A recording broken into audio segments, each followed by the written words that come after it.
welcome to Coffee and Communications. I'm your host, Mark Johnson, founder of Seed Strategies.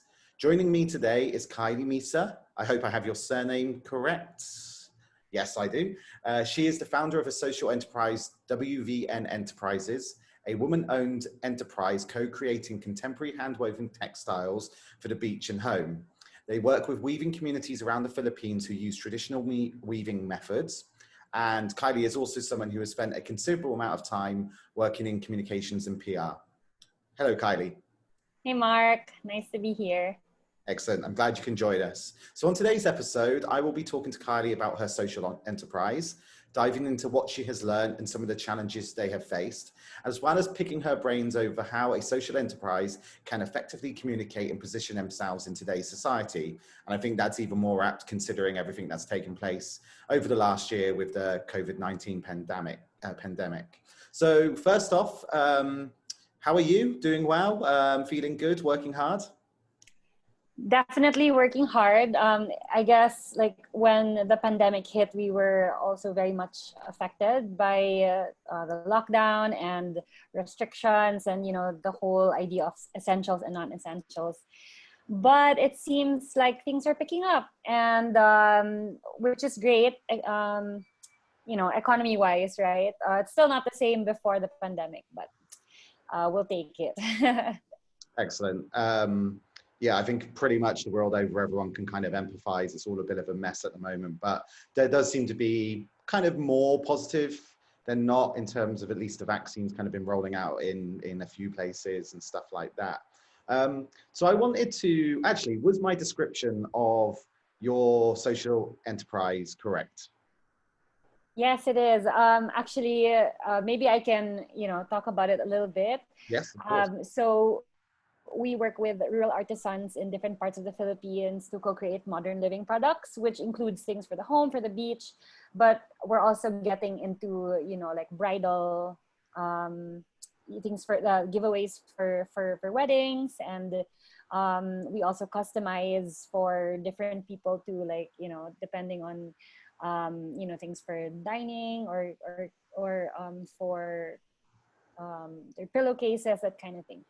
So so yeah, it's as much as possible trying to pivot, you know, with the needs of our market now, especially because everyone's at home and, you know, trying their best to live comfortably and safely at home.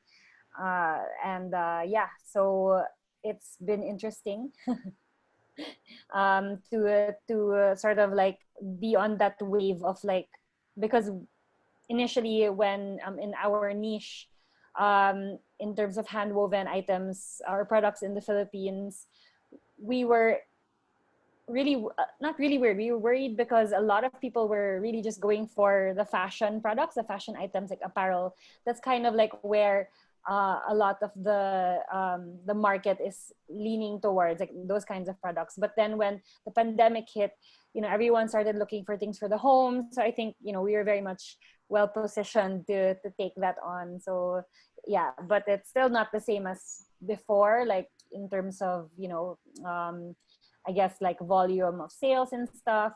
But yeah, I think it's a good place to be in right now. Excellent. Good space, yeah. So one of the things I actually wanted to know, and this is just for personally, but I'm sure as well as other people listening, what was the inspiration behind starting, one, your own social enterprise, but two, the actual kind of handwoven kind of approach? Well, it's a little bit of a story, but I'll try to, you know, be succinct about it. Well, it really was a passion project in the beginning. We both my business partner Yvette and I were had full-time jobs. As you said, I was in communication. So, you know, before this, I was, you know, in a consultancy in Singapore. I also studied in Spain. For that, I took a mass corporate communication, and it was actually in Spain where on a summer trip we found these Turkish towels in this place called Formentera, which is usually like a nice like summer getaway in Spain. It's close to Mallorca. And when I saw those towels, I was thinking, well, why don't we, you know, it's the first time I've seen them, and in my head, I'm like, oh, I see much of these products in the Philippines. Like, I haven't seen this before. And the Philippines is eternally, it's eternally summer over here. So, I mean, of course, we have the rainy season, but it's either rain or sun, right? So, I just I just kept it in my back pocket, that idea, and it just lingered, And when I went back to the Philippines after my master's, and I was in that job, I was back and forth, Philippines and Singapore. It kind of, like I wanted to do something that had meaning, that felt like I was really making a direct impact, and also something that helped me, I guess, get away from the stress of corporate life, because um, when working with weaves, with weaves, it's, you really need to work with rural artisans, because they're not in, they're not necessarily in the big metropolitan or urban cities, right? So it really started as a curiosity. We asked the Philippine Textile Research Institute to point us to a direction where we can find people who can make something similar to Turkish towels, and they pointed us to La Union, which is where the story really starts. So when we went to La Union, it was the first time my business partner, then friend only, like we didn't know it would become a business at that time, but um, we uh, we discovered the community in La Union. We really didn't know what to expect, and so when we got there, we were so amazed by the manual machines. It's all wooden. Most of the workers were women. I don't want to call them workers, actually. Most of the weavers were women. And it was a really, I guess, like, how do I say it? Like lace fair kind of setup, where they were just weaving. That's why I don't want to call it workers, because they work on their own time. It's like a little house that they work in. It's really like they clock in when they want to, they clock out when they want to, that kind of setup. So yeah, when we got there, we were amazed by just the technique, and also just how strong they were. They were little old ladies already, actually. A lot of them are old women. And we were amazed also by the products that they made. And that really, first of all, we were like, okay, well, these look like they can actually, be towels. But then what really motivated us to work with them was when one of the weavers said that in 10 years, this would all be gone. And it was great that we were there, that we could see it for ourselves, because they don't know when this would be still be where it will be in 10 years, because there's no younger generation to inherit the craft.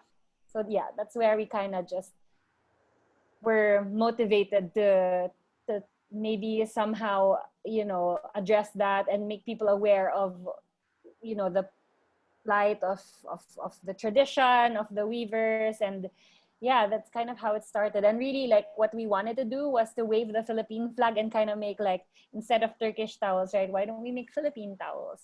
So that was the start. And since then, we've diversified into other products already, as mentioned a while ago. So not just towels anymore, but we do robes, we do ponchos, we do king size bedspreads, we do all sorts of things already. So yeah, it's been 4 years since that moment.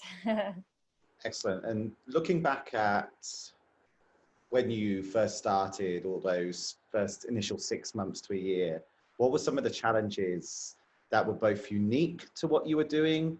Because I'm sure, obviously, your model and the way you have to go about kind of sourcing some of this stuff is very unique, but also just more in general, kind of what you learn about some of the things you must overcome when you're establishing your own social enterprise.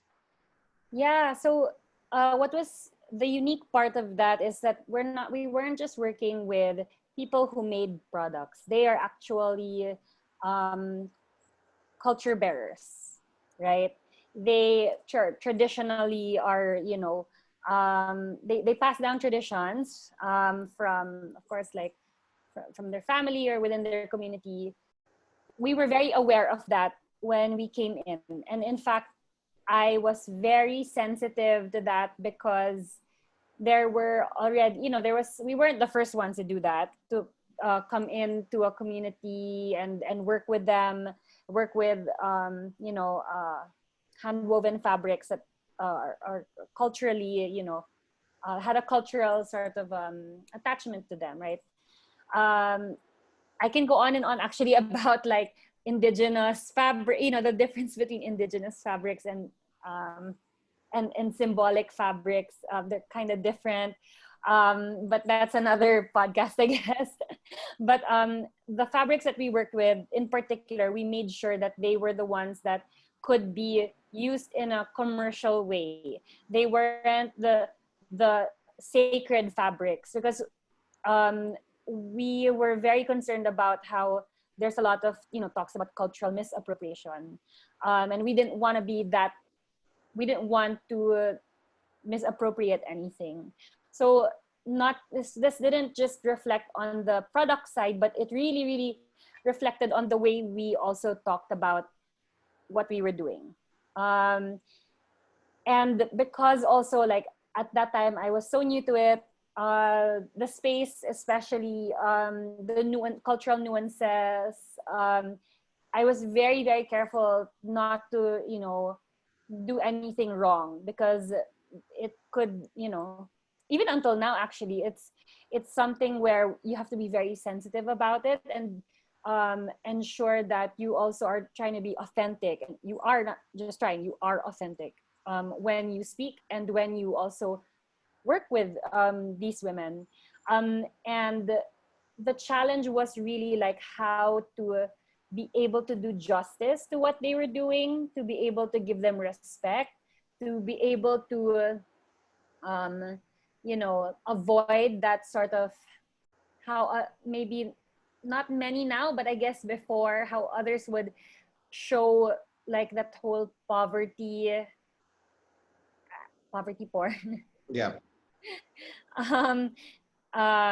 Because these people have have, of course, like are people with dignity, right? And we wanted to show that side of the Filipino also, that it's not just like the Filipino is not,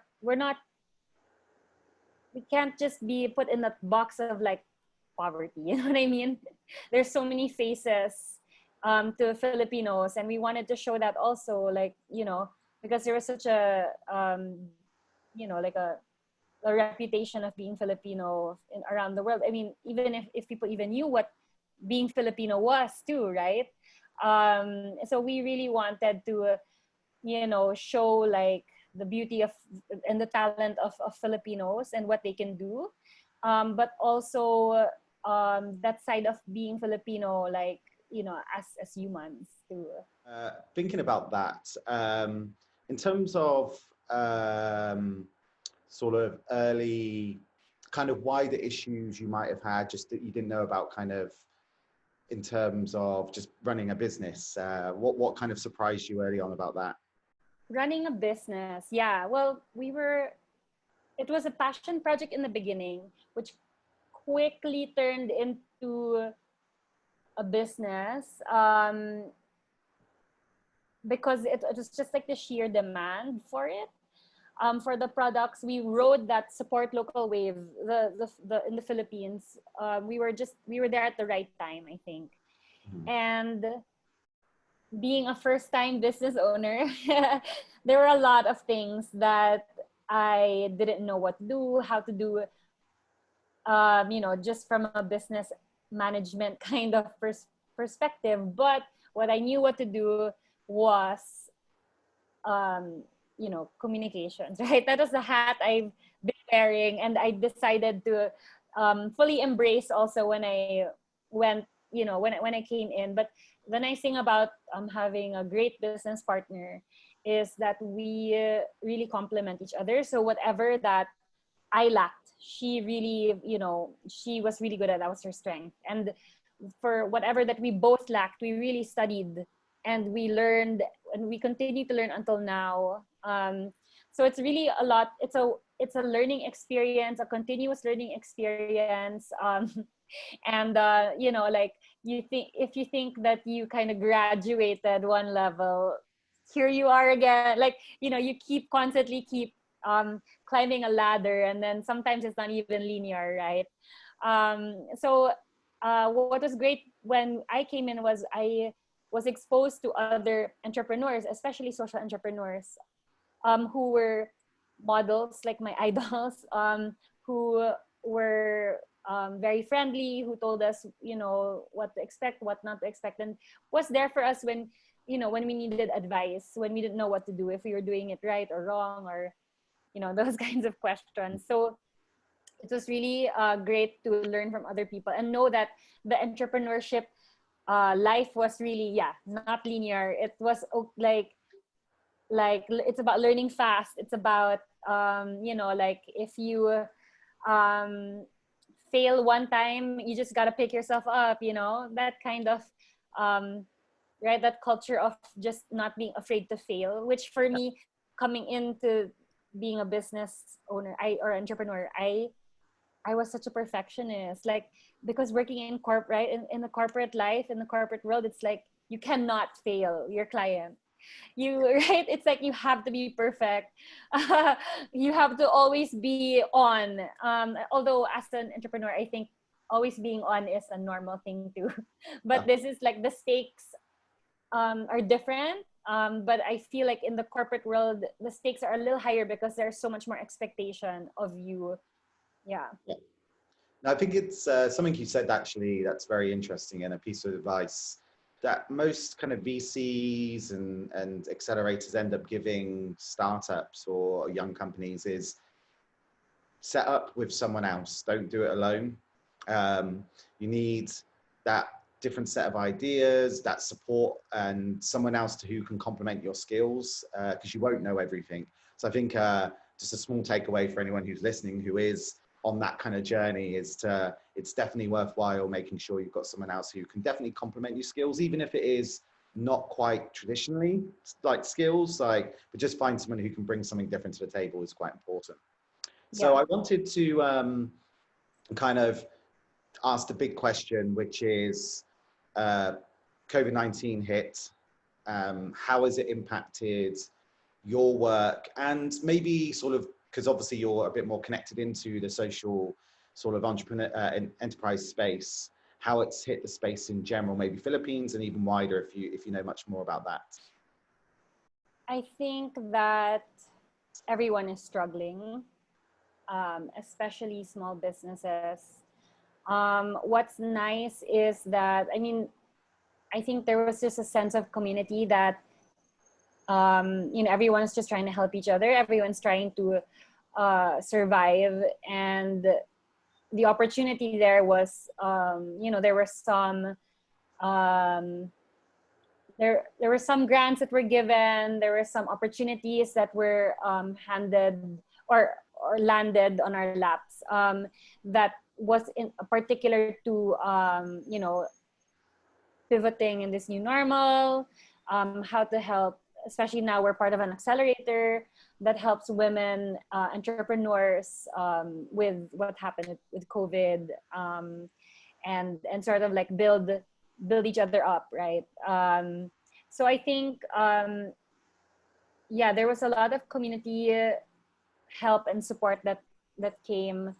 In terms of how the pandemic affected social enterprises in general, I feel that I can only speak for the ones who are in the same space right now. But I do know that, you know, there are some social enterprises not in our space that really did so well, because they started, you know, their business model, let's say, like one of them that I know is in they help clean homes, but now that the pandemic hit, it's kind of like and the women that clean their homes are, you know, they train these women from around the Metro Manila to like upskill kind of, right? So it's like a livelihood thing. And anyway, so what happened when the pandemic hit was people wanted to sanitize their homes, right? They wanted everything clean. So yeah, they were able to really ride that wave of like COVID. But in terms of like those who work in the space that we work in, working with rural communities, it's been really difficult because in the Philippines, it's still pretty much locked down until now. Like the curve has not really flattened. So it's hard to travel. There's so much restrictions still. And yeah, so it's like, it's really hard to, let's say, like visit the communities, and even within the communities, it's hard to move around still and, you know, like work with each other because I guess it depends which community that they're part of, but you know, every local government has a different rules. But yeah, it's just been more restrictive. And so I know that it's just been hard for a lot of them too. Yeah, I think you can be incredibly unlucky if you're in, say, a particular space or kind of niche of the kind of industry that obviously just there's nothing you can do, but that industry now just doesn't exist in many ways. So I think certain companies have really been hit hard. Some have small companies and social enterprises have pivoted incredibly well, and then you know some are just kind of struggling. So it's a difficult time, so, but yeah, it's kind of impacted different parts of it, I think, in kind of different ways. What I wanted to kind of ask you was kind of marrying the two things that you're amazing at, which is being a social entrepreneur and communications. So like obviously social enterprises tend to have small budgets, or at least the budgets they're paying with have got to be stretched much further than some others. So how do you try and kind of get the word out? How do you kind of use communications effectively when you have a small team and you've got to do it yourself and you have little budget? So can you walk us through that process? Yeah, so definitely we were very bootstrapped. We started, you know, the company or the, you know, at that time it wasn't a company yet, it was still a project. So we started it bootstrapped. We actually crowdfunded a few months into starting. And well, the first real communications activity we did was we definitely opened an Instagram account and a Facebook account.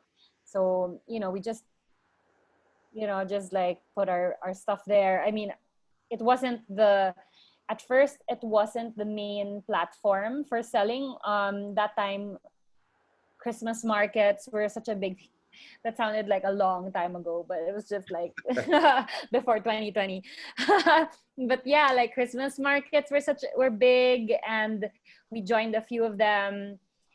We joined the right ones actually, because you know, it was a Christmas market that was for social enterprises, and it was in the Department of Foreign Affairs in the Philippines. So, you know, it was there was sort of like already a target market there, which is like diplomats who needed something local to bring with them to wherever they're stationed, because apparently in the Philippines they kind of need that as part of like I don't know, it's a thing. They need local stuff to bring with them, right? So yeah, so that Christmas market was the first selling event, but the communications activity that we did was put up social media. We weren't obviously known then. We had our friends as followers only. But you know, like immediately the pickup of the products, at that time they were just the blanket towels that we were selling. It was like hand woven on one side and then had a terry cloth on the other.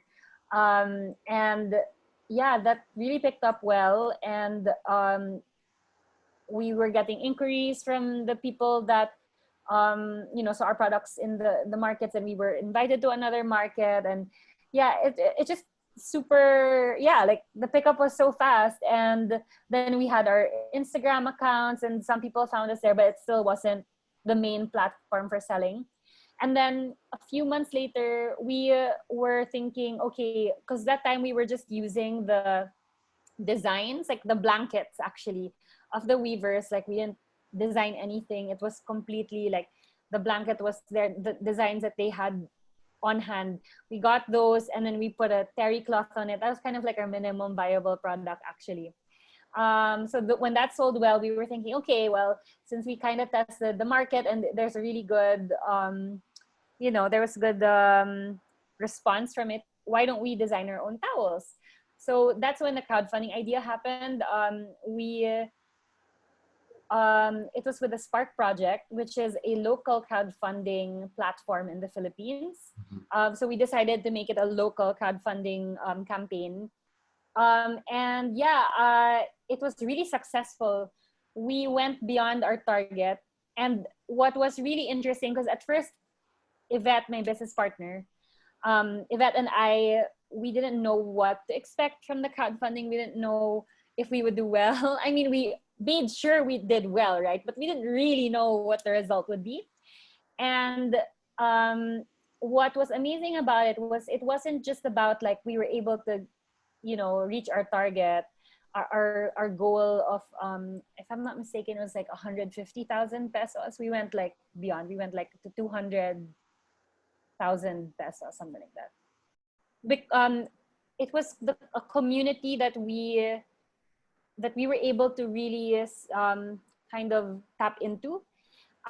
We found our community there. We found our like real advocates, because in a crowdfunding campaign you need to reach a certain, you need leads, right? Lead generation is so important in crowdfunding campaigns. So like what we had to do is we had to prepare 100 names, as an initial target, and then do a lot of communications within with that crowdfunding campaign, to target people not in our network.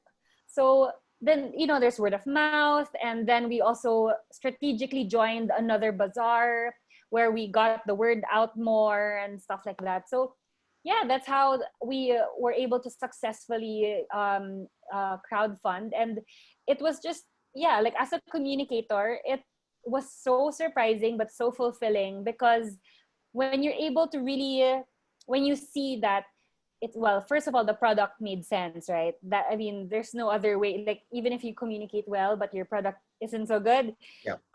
It's gonna be a mediocre response, right? But because the product was good, because we were able to tap into also that certain audience, we kind of knew who we were looking for, right? We were looking for people who would support local, first and foremost. The story was really about um, talking about the weavers, which at that time there were already actually a lot of social enterprises talking about them, but I don't know. I guess it was the way we also communicated about it. We had to make like a video about it. That's part of the crowdfunding platform. It was necessary. So it was also like how we made that video, right? The video went viral. Interestingly, we posted it on Facebook, and a lot of people who came from that community in La Union and Bangar La Union, which is the name of the place where the weavers are.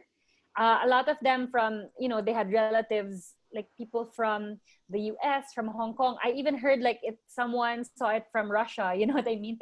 They saw the video and they posted it, and every time they posted it, someone else from their community from somewhere around the world reposted it and, commented and tagged and all of that. So it was quite interesting to see, because not only did we see that the people locally who were supporting, but like those who really were so proud of the work of the because Inabel is the name of the weave in that particular region. Yeah. Inabel, like they're just so proud of their product. That even from far away, they were just like families of those who still live there, or families who had to migrate. They were just so happy and proud to see that it was still a tradition that was going on, and that like something's being done about it, because they were also thinking, oh, okay, like I thought that, it would continue to be like something that was just like a, and there's, of course, this is a generalization, right? But many people thought it would just be, something that was used by, let's say, like the old generation.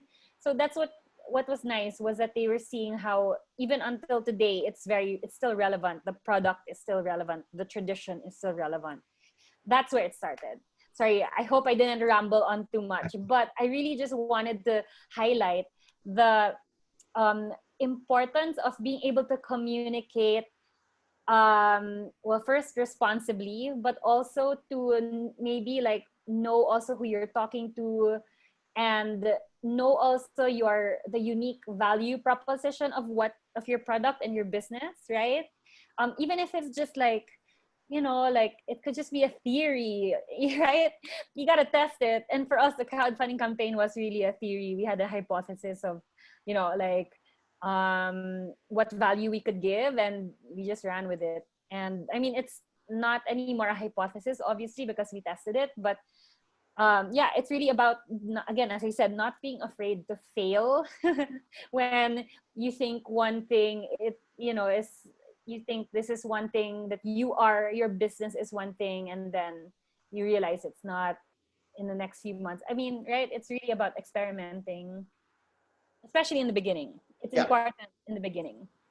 No, I completely agree. I think you and I have discussed this many a times that, I mean, you touched upon two very important things, which is obviously knowing your audience, which people often don't actually kind of know as well as they should do. And then knowing what messaging kind of to use, what works, what's the value proposition. And I think that third thing you added, which is like, don't be afraid to kind of test and maybe kind of fail a little bit, because often we live in this world a little bit where things go viral and you'll think, okay, one of the things that often I will hear from a client, especially Oh my gosh. is, Yeah. how do we get viral like the ice bucket challenge? Yeah. And I'm Yeah. like, there are so many reasons that worked. And even then, there was a lot of stuff that were just timing and all of this kind of thing. And it's that kind of idea that it's just going to work straight off the bat and like you can suddenly kind of magic gold. You've got to be prepared to test. You've got to be prepared to realize, well, that wasn't a particularly good campaign, or that was a great campaign.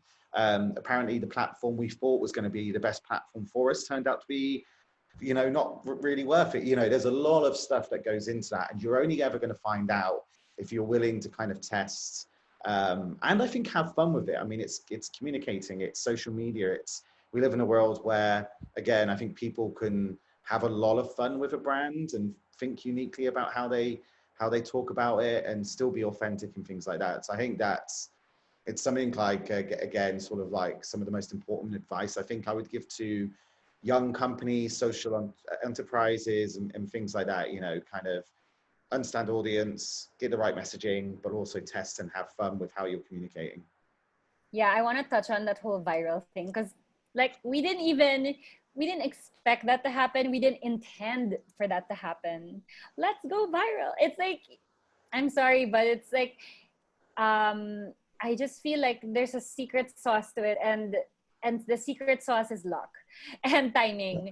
And and it's like, if you do your marketing solely to be viral, it's not, I just feel like it's a wrong intention, a wrong motivation, I feel like. But if you're having fun, right? If you're so passionate about what you do, if you're creative, if you love to brainstorm and love to conceptualize, and if you're strategic also, those are the things that could potentially make your promotions go viral, right? Yeah, no, absolutely. And again, it's the wrong way to look at it, because also, I mean, going viral without it having an inherent value to your brand doesn't necessarily mean you're going to get brand ambassadors, doesn't necessarily mean you're going to get customers. Yeah. Because it doesn't mean you'll get the right customers as well. Exactly. It could be a lot of people that go, oh, this stuff's really cool, but if it doesn't translate into something beyond that. So yeah, there also can be an emptiness behind kind of successfully doing something on social media that leads to very little else.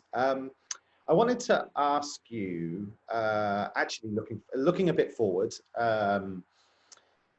in terms of social enterprises, like what do you think is going to be some of the, and I think more of not just kind of Philippines, but just kind of wider, you know, with the hope that we do move out of the pandemic at some point in 2021, but probably partially 2022 as well. What are going to be some of the opportunities that people can kind of take advantage of, or things they can look for, and how can good communication support kind of taking advantage of these opportunities essentially? So to give you an example, we were talking about a lot of people now are, well, they've just shifted their habits in terms of how maybe they consume content and things like that. So now when you're thinking about content, say as a social enterprise, that's an opportunity to think, okay, maybe there are new platforms, maybe there are new ways of kind of going about this. So yeah, just wider, and it can be trends that are maybe a bit more wider, but are still likely to kind of hit the impact space. Yeah, I think that in general, everyone is going digital. So for those who've already been in that space and have been able to operate there well way before the pandemic hit, I think they are the ones who have some sort of advantage over others. Right now, I know a lot of people, including ourselves, who are just about to like launch their websites, and and especially traditional companies who, in the beginning did not see the need to have like a really strong digital presence or online presence, or have any digital means. Right now, they're becoming trying to be more digitally savvy. Yeah. And I think the important thing that people need to know, communications wise, is it's not just about being present online, but it's also like, I really feel that this pandemic has shook everyone, businesses, companies, to understand what does make my company, how does my company become essential in this age of, where people were all of a sudden, realize that what really mattered to them, especially in the hardest parts of the pandemic, and the possibility of this happening again and again in the future. And I really feel that a lot of companies, we're kind of like shook to their core and realize, okay, maybe we're not as important as we think we are, or our products probably need more work, or maybe we valued things that weren't important, apparently are not important. A lot of realizations happen.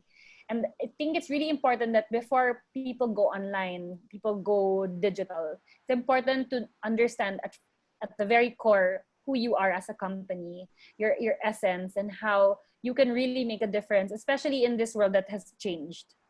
Market behavior has changed, right? Preferences have changed. I just feel that that it's important to take a look at yours as a company, to take a look at yourself first, and understanding what really can work for you in this new normal, and then translating that to digital. Like, not everything should be digital anyway. Like, maybe there's still a part of your company that should be completely analog or completely manual or something like that, right? But it's really just understanding. I think it's really about understanding who you are and what you can bring to the table now, and then doing things that, communications wise, that will help you with that or amplify that. Yeah, I think that's entirely right. I think it's still got to work what's best for you, and that will definitely be a combination or an enhanced digital presence. I think that's one of the things. It's now a lot of people have just realized how kind of easy it is to kind of create content to a certain extent. You need a mic and a computer, and there you go. You've got yourself a podcast. It's not much more to kind of then get a video. Doesn't mean that just doing it means you've got quality. So that's obviously a different thing that people need to think of. But yeah, I think people have realized that also the accessibility of so many more people by kind of being digital is huge. But that only works if you do it right, as we kind of discussed. One thing I think you said that's important, and something I think not enough startups or young companies take on board, which is you kind of start your company, and obviously at first you talk about product and who you are quite a lot, the founders and all this stuff. But what gets lost often very, very quickly is whether you're chasing funding or you're developing a product or kind of whatever type of company you've got, you often stop sitting down to discuss who you are and why you're doing what you're doing. And that's when I start seeing either communications done wrong, or I would say communications as a paint by numbers. You know, like we're kind of just doing it and we think that this is who we are, but by doing that, you'd have no value proposition. And I think the value proposition continuously comes from discussing and ideating with internally, so that you can always ensure that the direction you're going in, who you are as a company, is closely aligned to the way you're talking about yourself. And I think that's something you and I have also discussed in an ebook. If anyone would like to be sent it, please PM me. That, you know, kind of being authentic and ensuring your brand is what people experience, kind of your ethos and who you are. So I think that's incredibly important. So we are almost coming to the end of the podcast. So I wanted to just just leave it open for you just to kind of give just a small word of advice to anyone, any social entrepreneurs listening in. It can be advice on just kind of how you just keep going, or how you get started in terms of just the wiser business sense, or it can just be in terms of what one thing should they take away when it comes to communications, or both if you want. Yeah, I think it might be a little bit of both. I think that as a social entrepreneur, I think authenticity is one thing that, in a way, because it's a social enterprise, I think entrepreneurship is our one up. Sorry, I get it. Sorry, I think that for social enterprises, I think authenticity is our advantage. Like, it should be used more, because as a social enterprise, I think, well, what is expected of us also is that we are actually more, I guess, aware and conscious of, you know, the different issues around that we're working on, and what's around what we're working on, right? And it's really also about, I think, being human, and being human is okay, especially in the social entrepreneurship world. So I think that when you communicate as a social enterprise, it's really like don't, for me, I mean, you can take a cue or two from startups. I feel that startups have a lot of things that can be taught to social enterprises also, right? But I feel that startups have a different way of communicating, while social enterprises have a more, I guess, like, the purpose should be there first and foremost. Yeah. So, like, don't be afraid to be vulnerable, to talk about problems, not just about the issues that you're working on, but also, you know, like how COVID has affected your company or the community that you work with, your beneficiaries. And also, I think transparency is also really, really important. So it's really also about trying, it's not just also about you as a company or as a business, but you also need to talk about the people that you're working with, your supply chain. It's, you know, there's a lot more that can be discussed, actually, I feel, because you're trying to be authentic, because you're trying to be transparent. So it's really about just, you know, knowing what your why is. I think that's the most important thing of being in a social enterprise, not just because of the communications part, but also because it's just a really challenging model, right? To work on, to be working on, trying to balance that social aspect with the business aspect. So I think that would be my one of, the advice I can give. There will be more maybe, but yeah, maybe for another time. No, absolutely. I mean, it's a topic. I think there are so many different kind of strands you can offshoot from this to talk about, social entrepreneurs, some social enterprises, the space, what's it going to look like in the future. So yeah, there's probably quite a few more podcasts we could do about this. But for now, especially because I believe there might have been some music starting to happen in the background on my side. So maybe that's it. The music has been heard. So I just want to thank Kylie for sharing her thoughts. I will definitely be asking her to join us again in the future. Obviously, a lot of what we do will be talking about comms, but we're also trying to talk about, I think, just different industries and bringing in, almost like we discussed earlier, about how you and your founder kind of complement each other. I think there's a lot to be discussed that goes beyond communications when it comes to kind of doing, especially young businesses, whether it is a startup or a social entrepreneur. So yeah, anyway, there's a lot to talk about in the future. So thank you for joining us. Thanks, Mark. Happy to be here and excited for our other, episodes, maybe. Yes, absolutely. You're going to be tired of me by the time we finish this. So I want to thank everyone who's listened to this and keep an eye out for the next one. I'm sure we will put it on social media and send it to everyone and spam them. So take care and speak to you soon.